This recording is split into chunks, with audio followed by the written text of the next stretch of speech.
everyone.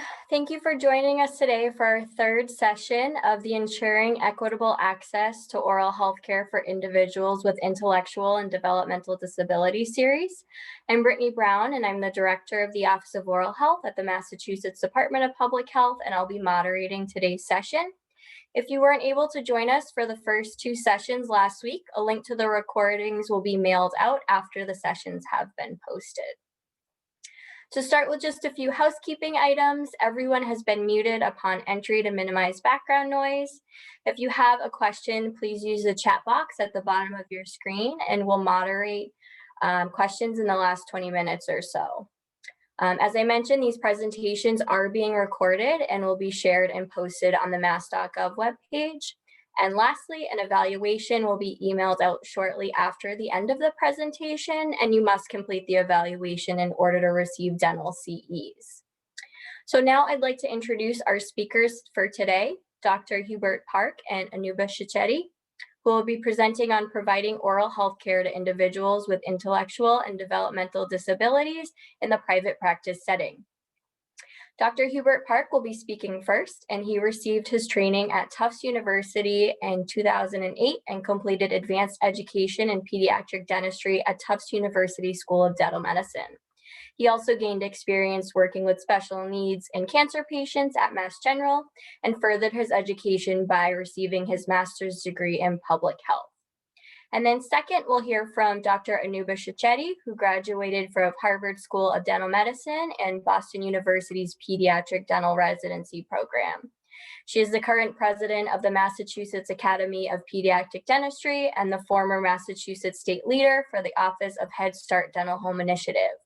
Dr. Chichetti also is a co-authored Happy Healthy Teeth, a guide to children's dental health endorsed by the AAPD, and is the Chief Dental Officer for the gaming toothbrush system for children called Grush Inc.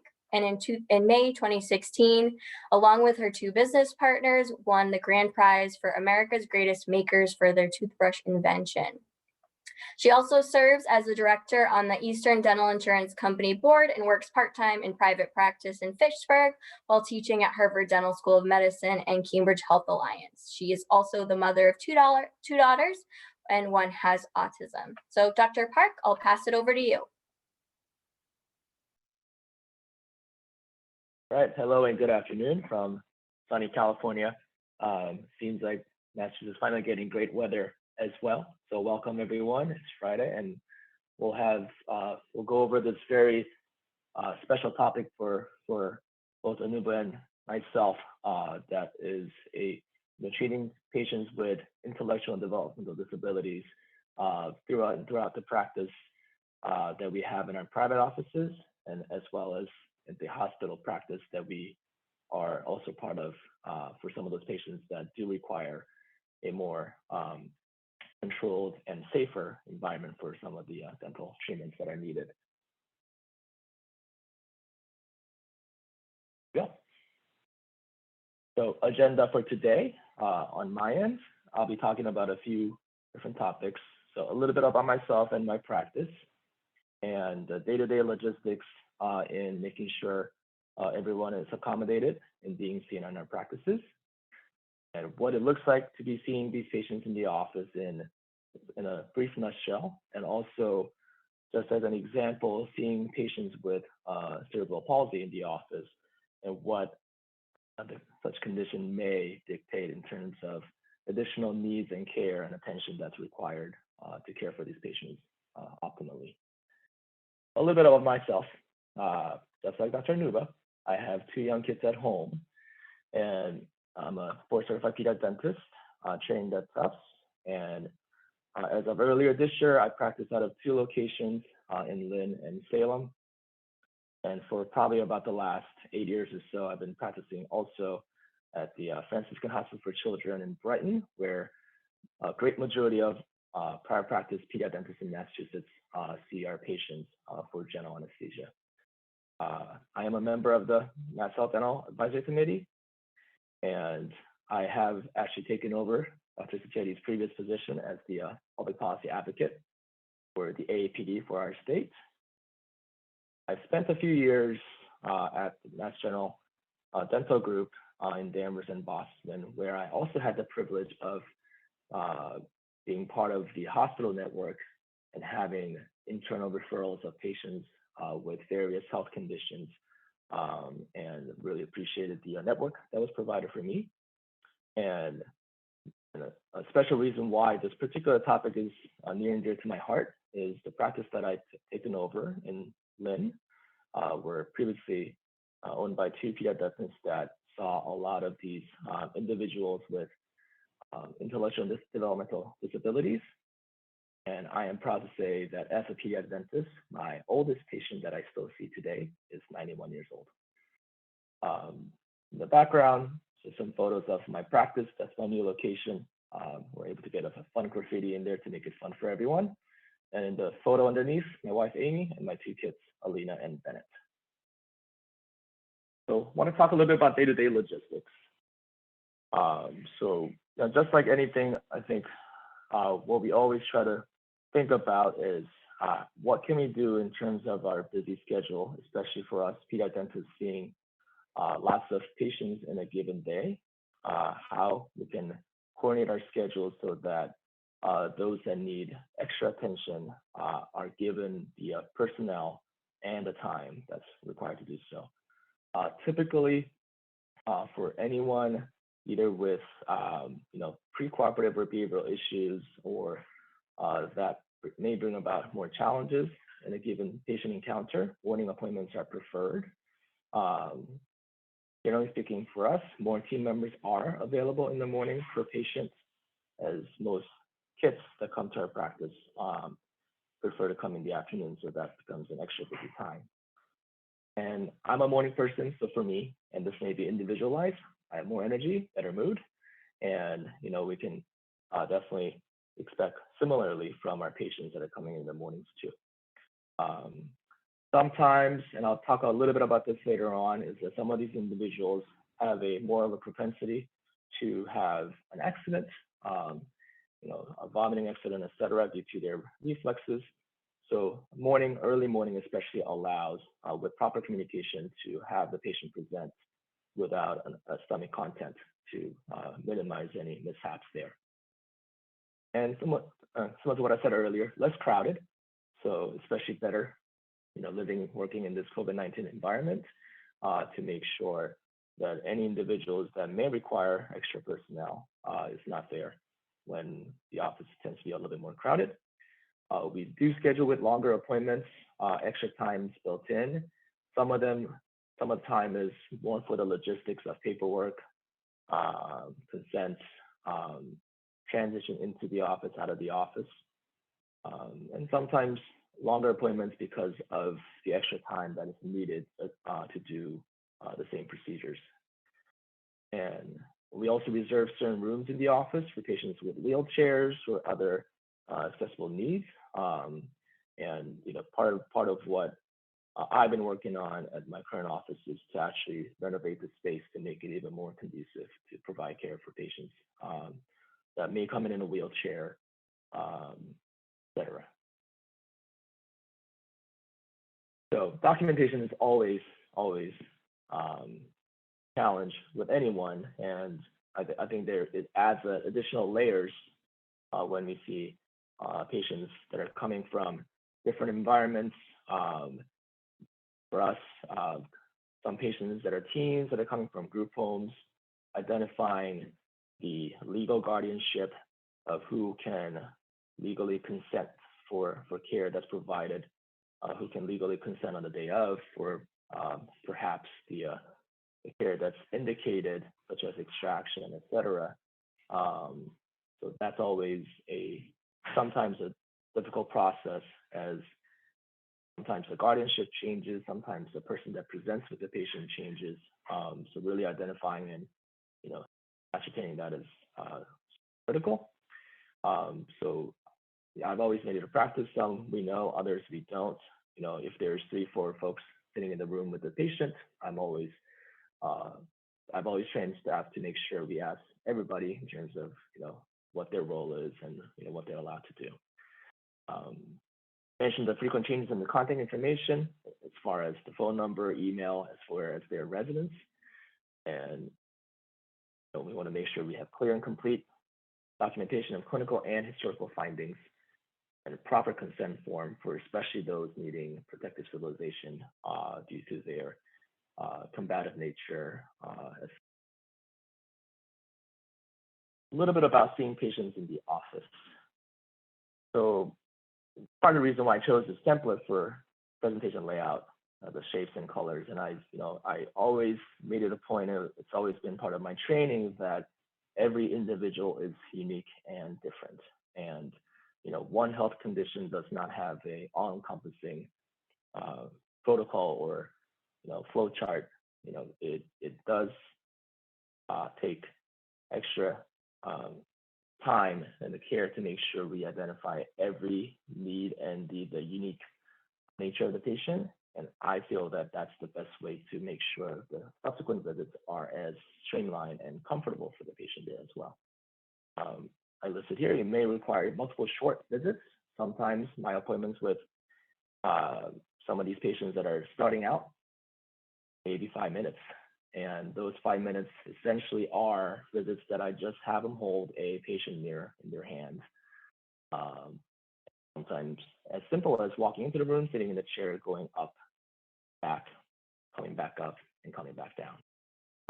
And what that allows is that it allows the patient to get comfortable, get to know every little item in terms of texture, feel, and every sensory stimulation there, so that when we are seeing these patients, it is no longer a foreign environment and a scary environment, but one that actually they feel comfortable coming back to. So you even try and keep the same providers, hygienists, assistant, dentists, and everyone. Safety always first. We feel that certain individuals that maybe at an aspiration risk, may have a lot of comorbidities, et cetera. We want to make sure that we're not rushing through any part of the appointments before we are fully assured that everything's okay.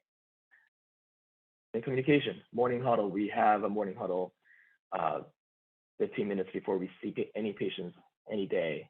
And we make sure we highlight any patients that we need to make sure we pay special attention to, and also make sure that the team members are assigned in the appropriate areas to make sure full support.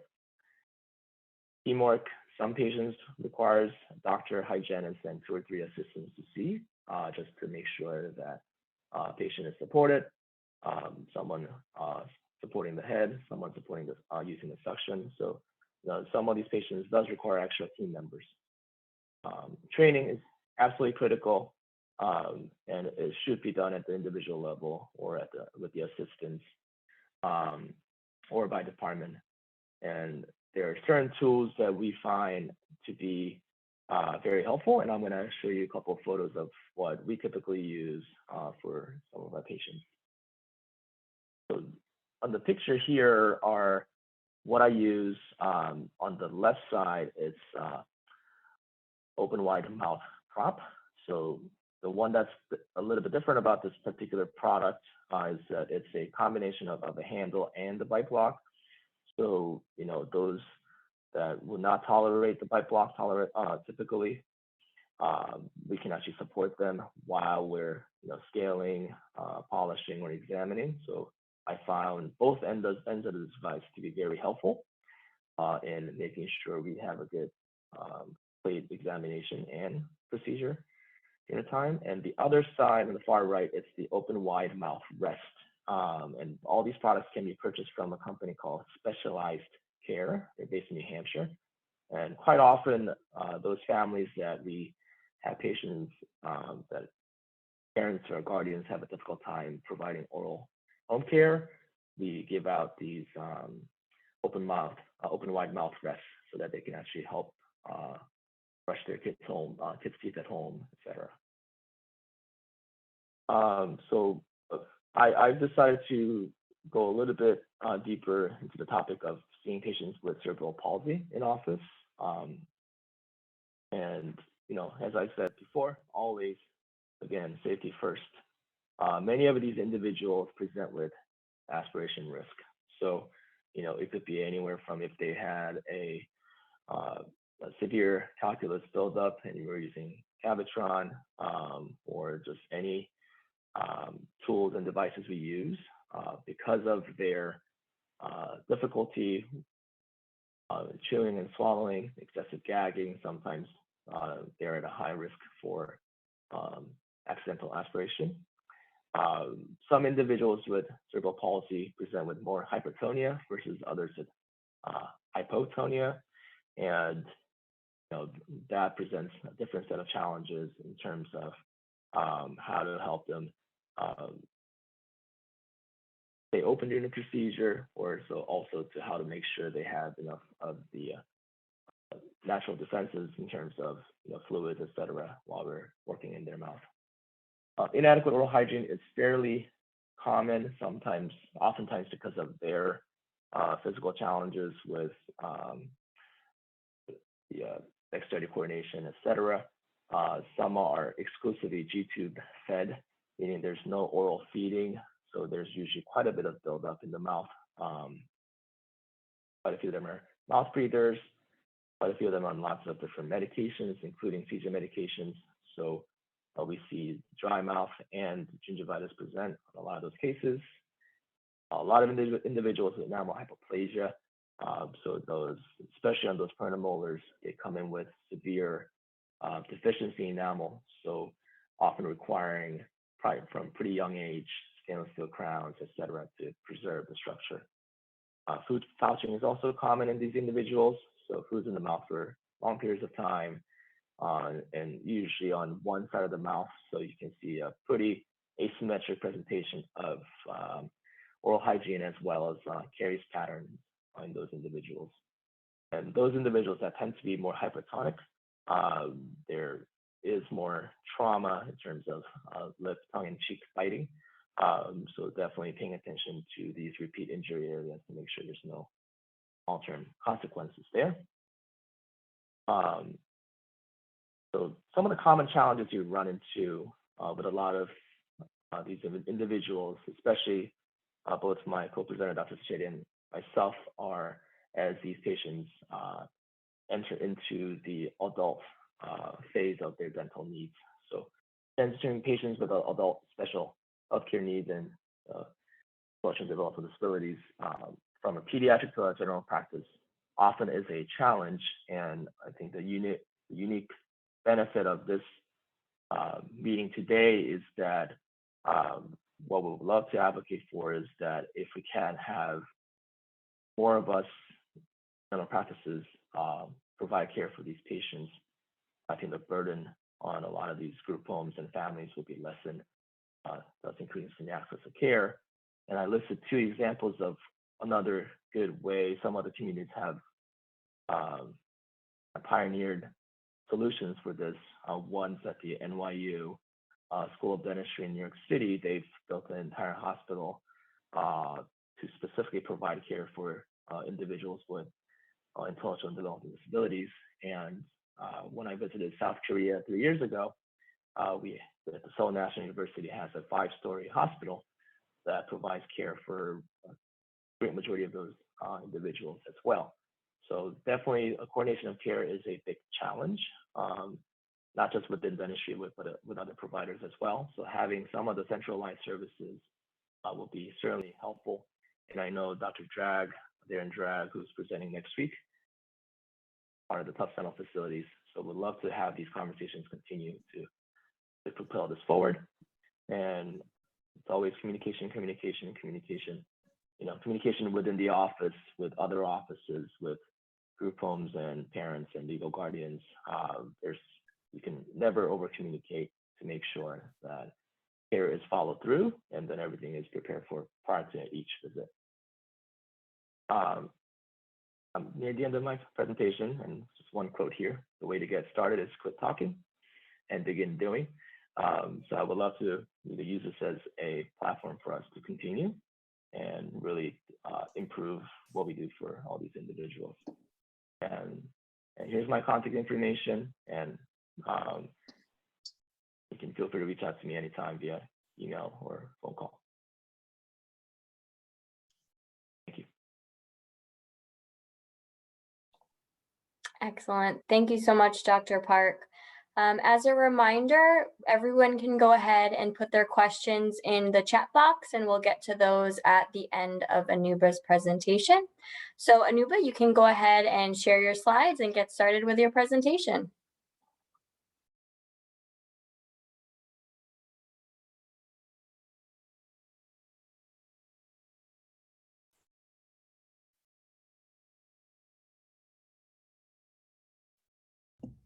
Can you hear me now?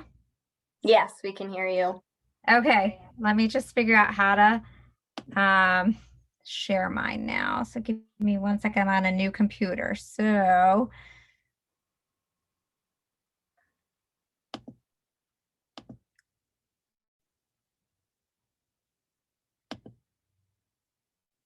how can I share this?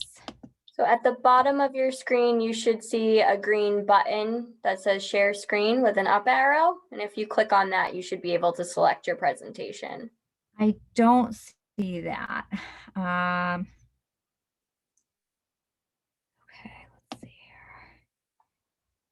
I don't see that on my view at all. Here, let's see. Oh, I got it. I minimized it. So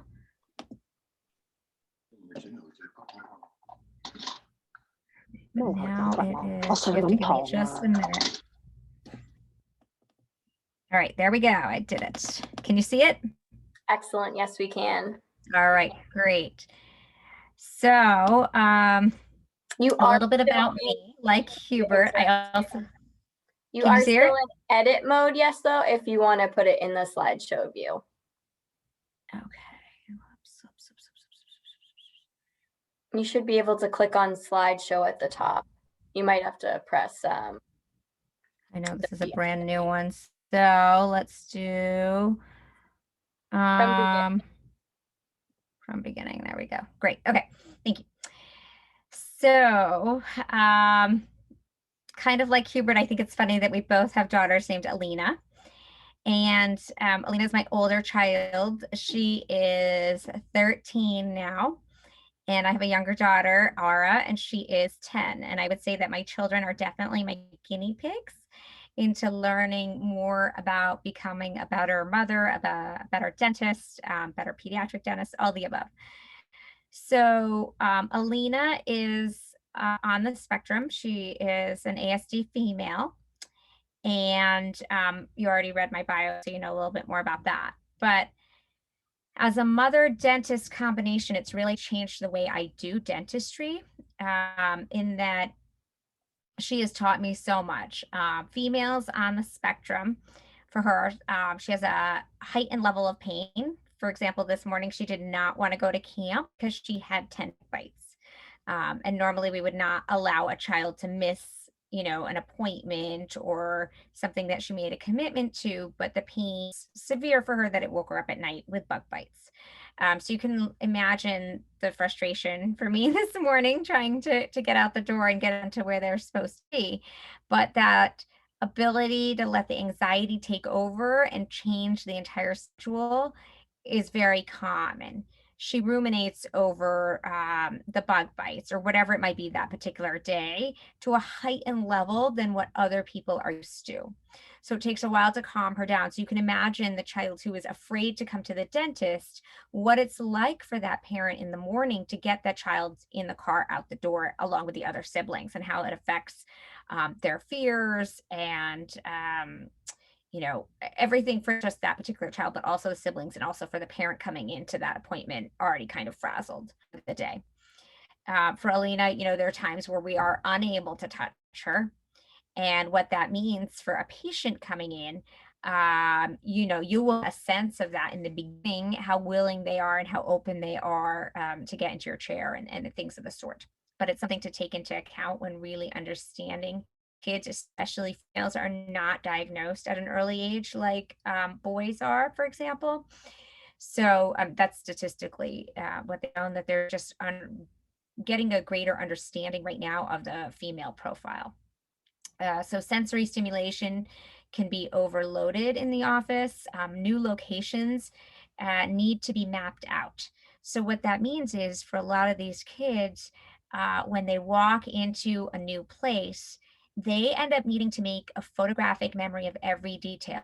They could tell you who was wearing what, who was in what position at every moment, and they can rewind that that experience and give you detail by detail. Okay, this was the angle of this furniture. If it's all noticed,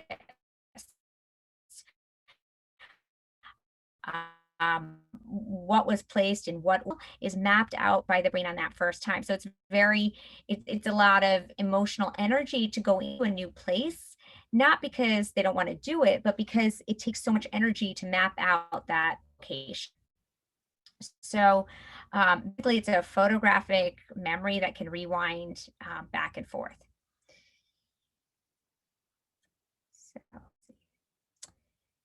So how do we as providers understand that and work with it in a way that we can help the child? We oftentimes cannot expect some of these kids to be able to do the entire visit in one go. The sensory stimulation may be too much. We have to slowly introduce ourselves, introduce the space, the environment, the noises, the sounds, the materials, all of it piece by piece. So that leads into what's called behavior management. And behavior management can happen over a number of visits. But oftentimes, like Hubert was saying, we like to make sure it's the same time of day, the same provider, the same staff members, the same room. As much as we can control, we like to make it the same. And it's because of this mental mapping that's going on in the brain of that particular child. So if behavior management is not enough and we really, really try, to give the child or that adult enough time, whatever, sometimes it may take a year, but we notice that there is decay. We notice that there is sensory issues and that there's fears, anxieties. And once you take a step backwards, it's very hard to rewind and make that experience become good for the child again. So you really want to avoid bad experiences for the child, for the adult, anyone who's going to have that fear build up and that anxiety build up. So how do you do dentistry in a way that is safe and happy, and a happy experience for everyone involved? And sometimes we can't figure out why the adult or child is in pain. We're unable to take x-rays. We've had this a few times now where our panoramic x-ray machine, the wheelchair gets in the way. And so we just can't get the image that we need. So we do have conversations ahead of time, like, do you have different options of a wheelchair? What can you bring in? What is going to have a low back? Things of the sort. We know that, if we do try to start an operative procedure, if they have trouble with x-rays or topical, those are my big red flags. At that point, we need to reconvene. If we see them hesitating, we don't want to go forward and make that negative experience all of life for the patient. So, I always say there's oftentimes a lot of undiagnosed medical. It took me a long time to say that, yes, my child's on the spectrum, and we didn't and that's a lot older. And for older females on the profile, that it's quite common that they just get diagnosed early. We noticed early on that she only wore the color yellow, and little things here and there, but it wasn't super apparent. And I always wondered. So I think that another time I come across it a lot is when people are getting a lot of oral ulcers and it ends up being Crohn's disease. And so that mouth is really affected. That's another time where, we're really getting into deep waters with some of those ulcers, what it means around level K that they're going to have.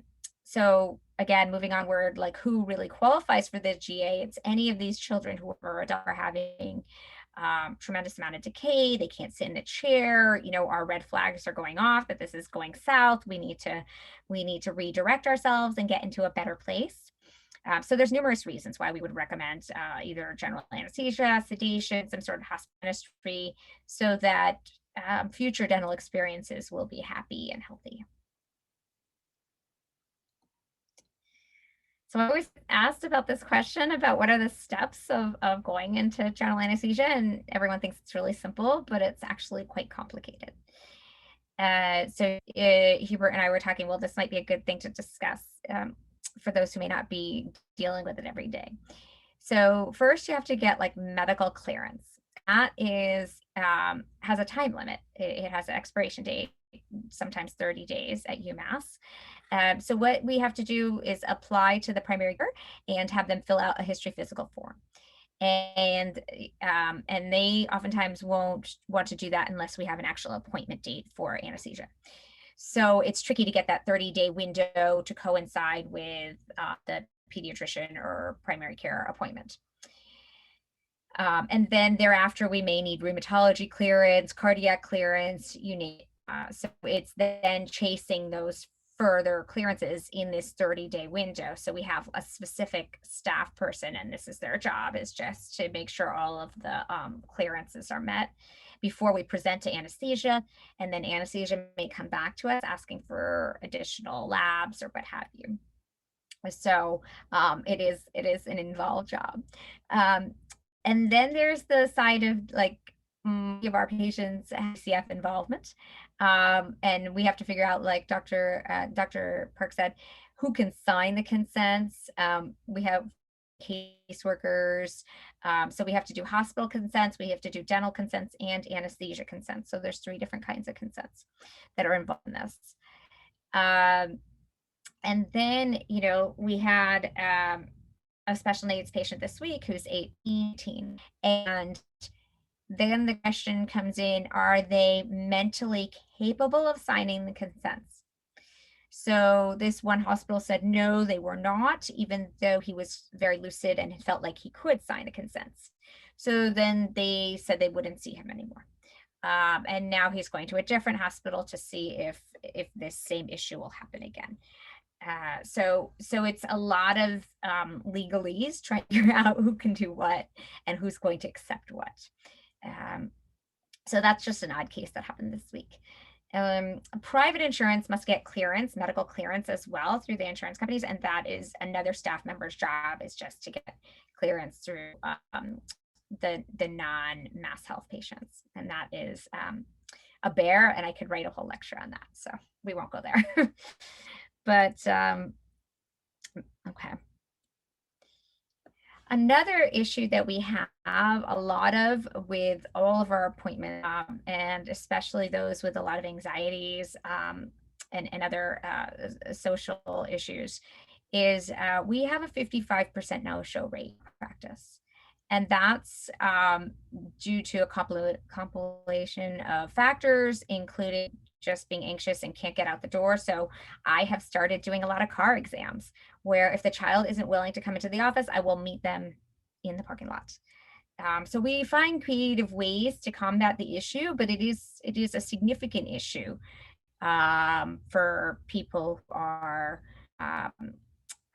in this position of trying to provide healthcare for those with special needs and for those with other social issues and things of the sort. So something to take into account. And if you all have any ideas of how we can combat this, I'm all ears. So, but we're doing our best. And then in the end, I wrap back to the main thing, which is that a lot of this is preventable. And if we can educate early, it will make a remarkable difference for a lifetime. So I wrote this children's book called Happy Healthy Teeth, and it's something that I read to the children when they come through the door, and it stimulates discussion about educating, so that, you know, we are giving the same messages as the caregivers who are working in the group homes or what have you. The thing is, if we can all say the same thing, if we all use the same techniques and the same messages, same toothbrushes that they're going to use at home, then it makes it a lot easier in our office visits. And so as much education as we can give to the staff as well as to the patient, I think that's always a great way to proceed. So, and that's it for me. So thank you. Excellent. Thank you very much. Just a reminder to everybody, feel free to put questions in the chat and we'll get those started. And so we'll get started with the first question we have here. Any discussion around length of wait lists for general anesthesia cases? I'm not aware UMass has dental ORs. Please provide more information. Either one of you can get started on that one. Well, I can say it. I really have waiting lists. Like I can get a kid in almost within a week if I have to. And we do a lot of our various different locations based on, you know, what they have for insurance. UMass is much more limited in what they can take. And Franciscan is also, you know, has some limitations. We have anesthesiologists in-house. And so in general, we have really have no waiting list in the Fitchburg western part of the state. Thank you. I can comment a little bit on that too, and I think similar to what Anuma said, you know, I am in the process of getting the office set up for in-office GA cases as well, with certain different criteria or exclusion criteria, I should say, and inclusion criteria. Some cases should be seen in the hospital based on their medical status and ASA status, and some cases are perfect cases to be seen in the office setting. And I think, you know, one of the challenges that I sometimes run into, which also maybe it is relevant for this topic, is that some patients don't have the means to access to a car, etc., for these situations. So if they live far in the North Shore and the only location for GA is in Brighton, I have an example this morning actually on this very topic. Patient with DCF, grandma has the ability to consent. We actually set up an Uber ride for them to come in to Brighton this morning, so that they don't miss the appointment. And sometimes we have the challenge of, you know, PT1 ride getting set up at the right time. So there are certain challenges, but I think for the most part, most of us pediatric dentists have, I would say, decent access to an OR facility, whether outside or inside. But certain hospitals also don't have the full equipment or the support staff to make it complete. So there's a lot of sort of legwork that the individual providers have to do to make sure the setup is perfect. Excellent, thank you. And kind of piggyback off of that, if you're a private practice provider and you're kind of just getting started treating this patient population, how do you go about getting connected with a hospital or OR to have a place to refer patients that need it?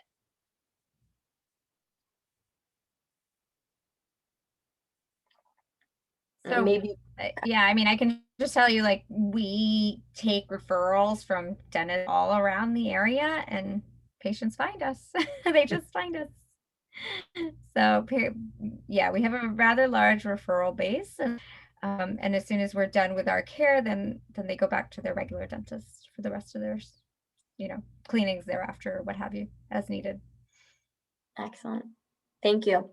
All right, another question. We know prevention is critical for all patients, and we saw this highlighted in Dr. Hayes's welcome slides and the research review that she provided. What existing barriers or future innovations might you recommend to improve prevention focus and activities?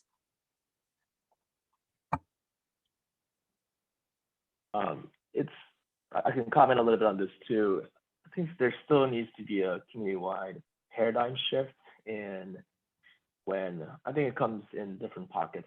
I think one, from the medical community, if they are seeing, you know, 0 to 1 year olds for well child visits, when does it trigger them to then refer to a dentist? It doesn't have to be a pediatric dentist to see their patients. I think there's still the older philosophy of age 3 being the right time to start. And day in and day out, I see 1 to 2 year olds with what we call severe early childhood caries. So 16 to 18 teeth out of 20 teeth that have pretty significant decay.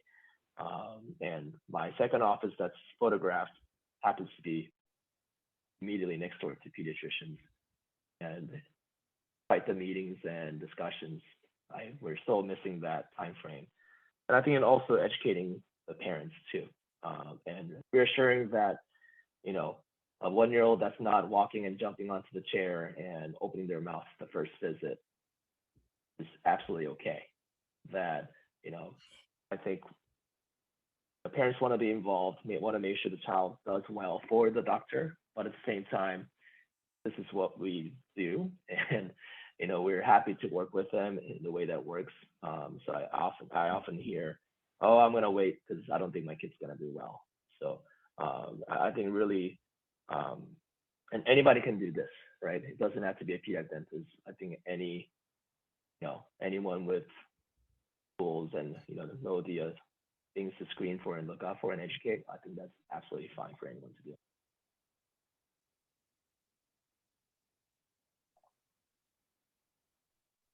Thank you. Dr. Sacchetti, do you have anything to add? No, I think that's, I think that there's a lot of tech out, toothbrush technology and other things that we can do to make it fun. But the most important thing is what Dr. Park said, get in early so that we can prevent decay. We can educate the parents on what to do, what not to do. One other thing I do is if I have a mom who's pregnant, or if I have an auntie or anyone else in the room, I don't just give my discussion points to a particular patient in there, but it's more of a global perspective for the auntie who's there also, who's pregnant, who's going to give their child milk at night, or whatever. Any information we can give at that point when we have an audience, take it. Excellent, thank you. And can you describe how you do an exam in the car? Anything different that you use in the car versus in the office? Yes. So my car exams are generally, I have a whole kit, like almost like a suitcase that gets wheeled out with me. An assistant comes out with me. And I originally had the kids coming out of their cars, but I find it much easier to do the exam inside their car. So I will jump into their car and on top of the car kind of thing, reach my head in, and they're strapped in. So it's really quite safe. And I can have a better discussion. Mom is calmer at that point. It's a lot easier for wheelchair bound children or adults to not have to get out of their car and bring the wheelchair into the office. And so we have this huge population that really loves it. And so it's like a walking medical bag, and we bring it to them rather than have them come to us.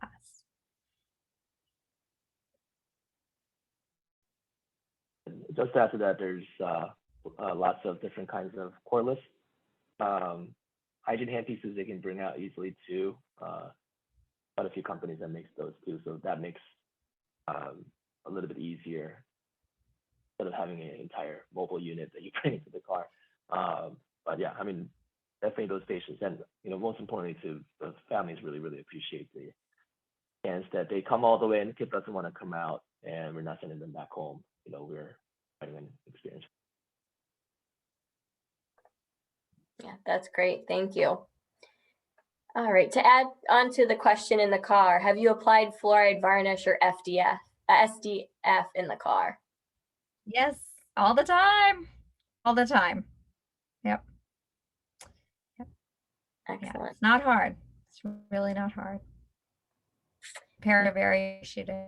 Families are appreciative. Caregivers are appreciative. As long as you can get in there and get them to open up and do it. Great. In your practice, what are some clinical examples that you think the general dentist would likely be able to manage in their practice with minimal, if any, additional training? Or under which situations might you recommend the general dentist consider referral? So I would say, I think that one of the patterns I see is doing a lot of DO fillings on primary teeth, like SDO. Generally, those really need a crown, a nerve treatment and a crown. And unless you are comfortable doing that, I would refer, because that's where we end up with more abscess teeth, and then we extract the tooth and put a spacer, and they just should have had the nerve treatment to begin with. What else, Hubert? General anesthesia I- cases where the kid is, barely making it through the first appointment. They're not going to get through quadrant 2, 3, and 4. Is a good time for, because they struggled through the first appointment. They're not going to come back and do it again. I think that's a huge red flag for all of us to not push these kids. Yeah, no, I think that's probably the most important thing I see too, that, especially with many of these patients, not only having a difficult time getting procedures done or keeping good home care, but also a lot of them have bruxism too. So, I think when best attempted composite restorations end up with underlying recurrent decay. So I think I'm fully on board with Anuba in terms of, it's funny enough, I was part of a course that was training PI dentistry for general dentists. And I've had all of them do the preps, and they're doing full crown preps every single day. So I think there's a unreasonable fear towards stainless steel crowns by general dentists, but I think these are very straightforward procedures that many of their own patients can benefit from. So that will be a minimal additional training, in my opinion, that would really serve a lot of their patients really, really well. Thank you. All right, next question. Do you feel that the legal guardians could manage application of fluoride varnish through teledentistry with your guidance for in-between visits?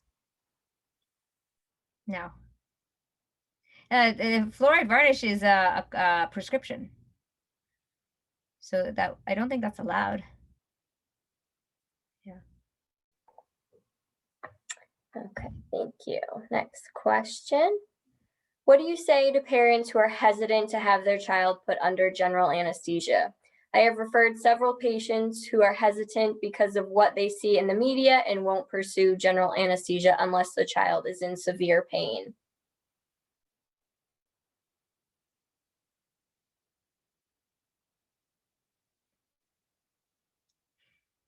You can take that one. Then we, yeah. Huh? Yeah, go ahead. I think no, one go ahead. misunderstanding that's there. Sorry, and I'll be brief here.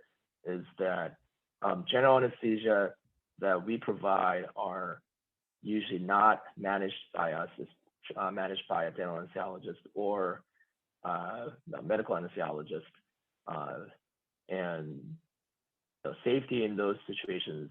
And that's part of our conversation with the parents and the legal guardians, is that this is an absolute safe environment. Yes, there's always risk, but this is different from a child that had a multiple oral sedatives without a controlled environment that sometimes come up in the social media or media. So just really kind of clarifying that difference of the safety of the environment in which we provide these procedures. That was my thought, but please. So I have two different ways of looking at this. One is that, I always give the option of, let's wait and see. Let's see, when they get into pain, then they come back and then it becomes emergent and then we have to get them in rather quickly. So this is always the parent's choice, what they choose to do. And I've had to sedate my own daughter. There are things that she can't do sitting in the chair. I do say that, and I do firmly believe that was the only way that my child could get care. Number one. Number two, I'm also a director of a malpractice insurance company. And when looking at the data of the risk, they say that there is no added risk, in terms of malpractice and things of the sort.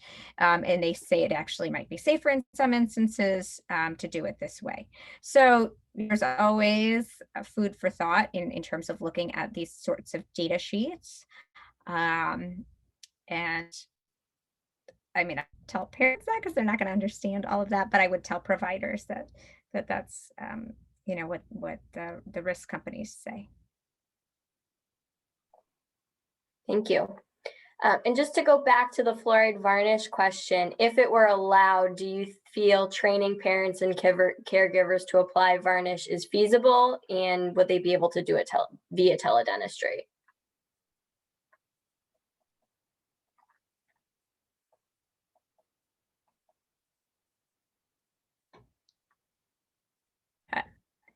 I mean, I feel like having control of the child is one thing. Getting the fluoride on, you really want to wipe off all the other plaque, make sure they're comfortable, that they don't vomit afterwards. It's not like so cut and dry, but that's my point of view. So I haven't experimented with that enough to know. I just know that I don't think it's allowed in the US. And Dr. Hayes also said not in Massachusetts. So I mean, that's that she is confirming that. Mhm. Correct. Excellent. Thank you.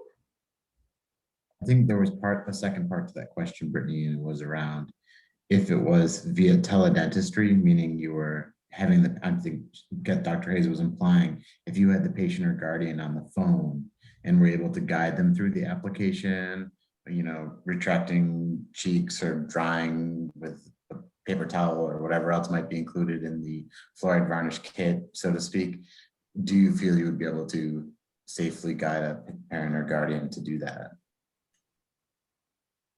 So I can barely get the parents to brush their teeth.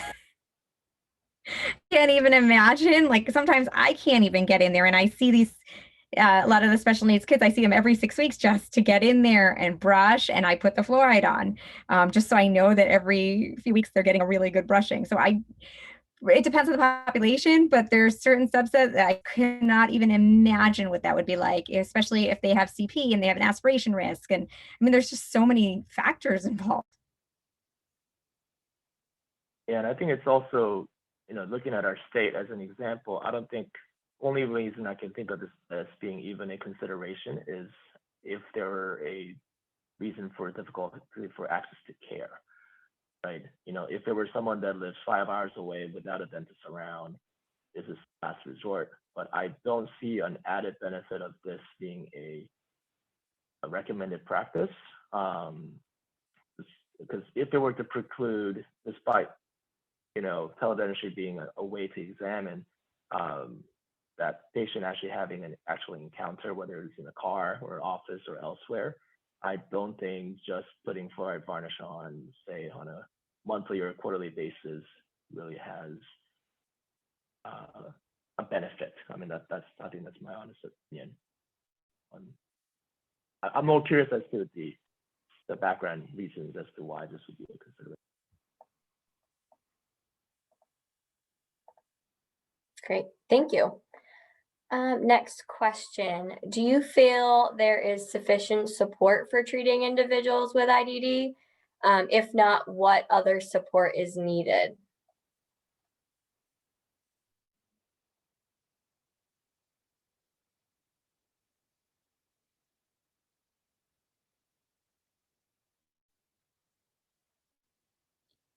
I'm not sure what support would mean. I think just any kind of support, whether that be training and education, whether that has to do with payment, just is there support and interest in expanding treatment to this population? And if not, what else could be done? I mean, I think that maybe lifting some of the restrictions, like limited oral exam can only happen, twice a year, but yet for my population who comes in every 6 weeks, like I do it for free. And I do it because that's what I would want done for my own daughter. So that I can see, yes, that would be helpful. Some of the restrictions could be lifted.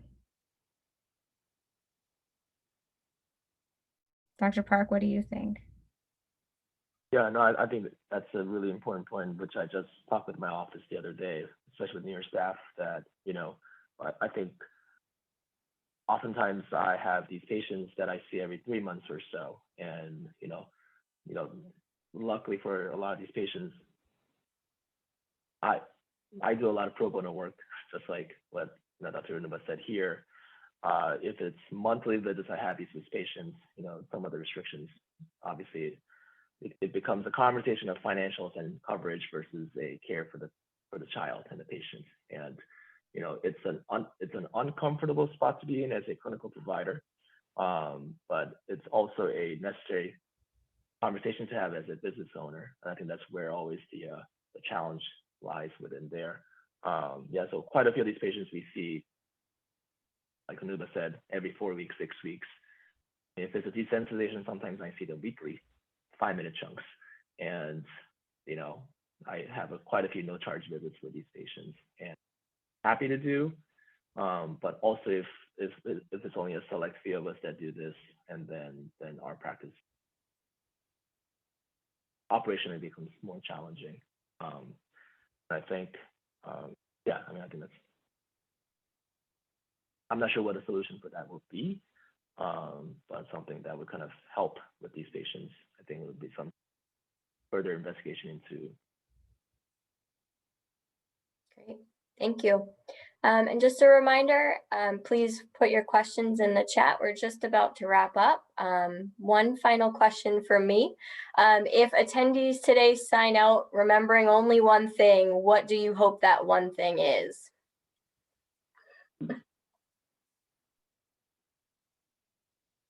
That this is someone's child. Give them all the love in the world.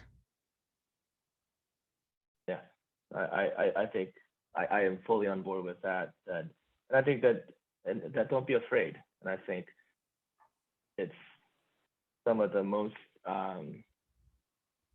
appreciative families are, and this is why, you know, our practice, everybody enjoys being part of practice. And I've heard this from the team many times that said, I feel like I belong here, and I feel that people value us here. And I think that's a big testament